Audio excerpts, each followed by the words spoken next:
안녕하십니까. 공간기록 김선웅 건축사입니다. 오늘은 여수에 설계하고 시공했던 까사블랑카라는 프로젝트에 대해서 소개하도록 하겠습니다. 현장 답사를 갔을 때 이제 여수 시내에서 돌산도로 넘어가는 그 중간 위치에 위치하고 있었습니다. 잘 정리가 된 택지에서 코너 땅에 위치하고 있었는데요. 땅에서 이렇게 좀 높게 올라가서 보면은 바다도 조망이 되는 그런 좀 전망도 좋고 또 정리가 잘 된 부지였었습니다. 사이트의 남쪽으로는 주유소나 카센터 같은 부분들이 있어서 이런 부분은 1층에서 좀 안 보이게 정리를 해줘야 될 필요가 있었고요. 그리고 2층이나 3층에서는 멀리 이제 바다 조망까지 남쪽으로도 남향이 이제 가능하기 때문에 이런 코너 부지의 이점을 최대한 살려서 계획을 진행해야겠다는 생각이 들었습니다. 하지만 이게 코너 땅이다 보니까 이제 사선으로 잘려진 부분이 있어서 이 부분을 어떻게 표현할까, 이 부분의 공간을 어떻게 계획할까 고민을 굉장히 좀 많이 했었던 기억이 나는데요. 사선인 경우에는 실내 공간을 좀 만들어내기가 어려우니까 여기에 이제 외부 공간을 내부에서만 들어갈 수 있는 그런 작은 포켓 중정 같은 마당을 안에 심자라는 계획을 제안드렸습니다. 코너 대지에 위치하고 있었기 때문에 큰 메인 도로에서 우리 사이트, 우리 동네로 들어오는 어떤 길목에 위치한 집이었어요. 그래서 단순한 하나의 볼륨으로 표현하기보다는 좀 다양한 레이어가 겹쳐 보이는 그런 다양한 인면이 보이는 그런 좀 다채로운 집이었으면 어떨까 이런 고민을 하게 됐었고요. 그래서 이 코너에서 들어가면서 봤을 때 이 내가 시선의 이동함에 따라서 이 건축물 볼륨들이 각각 조금씩 달라 보일 수 있도록 그런 레이어를 제안드렸습니다. 그래서 코너에서 봤을 때 스크린 월을 사용해서 내부의 어떤 중정이 바람이 통하고 어떤 빛이 좀 새어나오는 그런 공간으로 만들기도 하고, 그리고 뒤쪽에 있는 볼륨감들은 조금 더 묵직한 느낌을 주어서 좀 더 키워서 점점 뒤로 갈수록 볼륨 레이어가 점점 커지는, 깊어지는 그런 공간감을 제안드렸습니다. 까사블랑카의 실내 공간 구성은 굉장히 단순합니다. 이제 인면에서 이런 레이어들이 나오는 것처럼 실내에서도 이런 레이어들이 좀 쌓여있는 형태로 계획을 했는데요.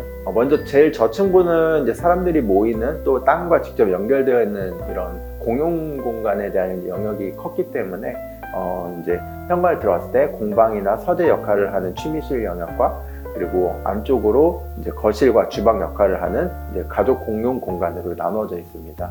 그래서 1층은 이제 가족분들이나 친구분들 또는 이제 손님분들이 서로 모여서 다과를 나누는 땅과 연결되어 있는 그런 레이어로 계획을 했고요. 그리고 2층은 조금 더 프라이빗해지는, 하지만 뷰는 좀 더 멀리까지 보일 수 있는 그런 영역입니다. 그래서 2층에는 이런 가족실과 또 안방 이렇게 나눠져 있는 부모님 영역과, 그리고 뒤쪽으로는 이제 아이들 방과 화장실이 서로 이제 연결되어 있는 아이들 영역으로 서로 이제 좀 나누어져 있어서 같은 2층이지만 부모님 동선과 아이방 동선을 이렇게 좀 분리를 시켜서 각각의 프라이버시를 좀 보호할 수 있도록 계획했습니다.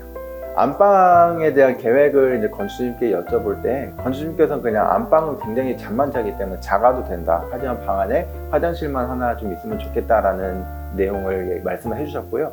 그래서 이제 공간을 최대한 컴팩트하게 이제 짜다 보니까 이제 침대가 들어가는 것보다는 어떤 이제 건축적인 요소로 레벨 차를 다르게 해서 이제 잠자는 영역과 이렇게 서서 활동하는 영역을 좀 분리를 시키면서 그 침대 사이즈에 맞춰서 안방 폭을 최대한 사이즈를 컴팩트하게 맞췄습니다. 그래서 안방은 말 그대로 정말 잠만 주무시는 공간이고, 그 대신 안방에서 전략한 공간들을 자녀방과 또 가족들이 모이는 가족실 영역, 그리고 또 함께 외부에서 바람을 쐴 수 있는 이제 테라스 영역까지, 그래서 이 테라스에서도 바다뷰가 보이게 남향으로도 배치가 되어 있고요. 그래서 이제 이런 공간들을 배치를 할 때 우선순위를 어디에 두냐에 따라서 굉장히 다른 공간들이 나오게 되는데요. 까사블랑카의 경우는 까사블랑카 건축주님에게 꼭 맞는 그런 공간 비례를 갖고 계획을 하게 됐습니다.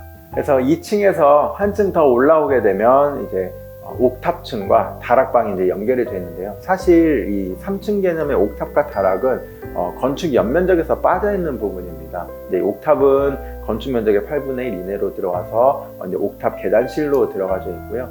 다락 공간 같은 경우도 이제 다락방 영역은 서비스 영역이기 때문에 실제적으로 실내 공간으로 활용은 하지만 이제 연면적상에서 이제 빠져있는 서비스 면적으로 제안을 드렸습니다. 그래서 이제 3층 이하 건물이 된 거고요. 이 다락에서 나오는 이 루프탑 테라스 같은 경우는 이제 전면이 이제 바다가 보이게 계획이 되어 있어서 이 땅에서 건폐율이 조금 여유 있지 않기 때문에 이제 좀 옥상 마당을 마당처럼 활용할 수 있도록 이렇게 계획을 했습니다. 그래서 건축주님께서 실제로 이 공간을 이제 가족분들끼리 이제 고기를 구워 드시거나 어떤 마당의 역할로 굉장히 잘 활용하고 계십니다. 이 대지를 어떻게 채워나갈 것인가라는 계획을 많이 했던 것 같아요. 그래서 집 안에 들어와 있는 마당과 또 집 밖에 있는 마당, 이렇게 좀 마당도 하나의 마당을 두는 게 아니라 들어갈 때 느껴지는 약간 전면공지 개념의 주차마당, 그리고 집 안에 들어와서 또 느낄 수 있는 이제 중정마당, 이런 식으로 조금씩 마당 외부 공간을 좀 배분을 나눠 놨고요. 그리고 이 계단을 이제 집 한가운데 중심에 둠으로 인해서 주공 공간을 좀 최소화시켰습니다. 그래서 계단이나 현관이 집 볼륨의 중앙에 위치하게 되면은 복도 공간이 굉장히 짧아지기 때문에 이런 계획적인 면에서 주공 공간을 최소화할 수 있다는 점에서 굉장히 좀 좋은 부분인데요. 까사블랑카 같은 경우도 계단을 가운데에 배치를 하면서 계단을 중심으로 좌우 이렇게 좀 서로 다른 영역들이 배치가 되게 됐습니다. 그래서 이 계단이 각 층을 나누면서도 연결하는 요소이기도 하고요. 평면적으로 봤을 때는 이제 그 각 공간을 영역을 구분하면서도 또 연결해주는 그런 역할을 하는 동선이자 공간을 구획하는 건축적인 장치로 활용했습니다. 계단을 중심으로 1층에서는 순환 동선이 이루어지고요. 2층에서는 순환되지는 않지만 서로 이제 시각적으로 연결돼서 이제 이 계단을 중심으로 시각적인 순환이 또 일어날 수 있도록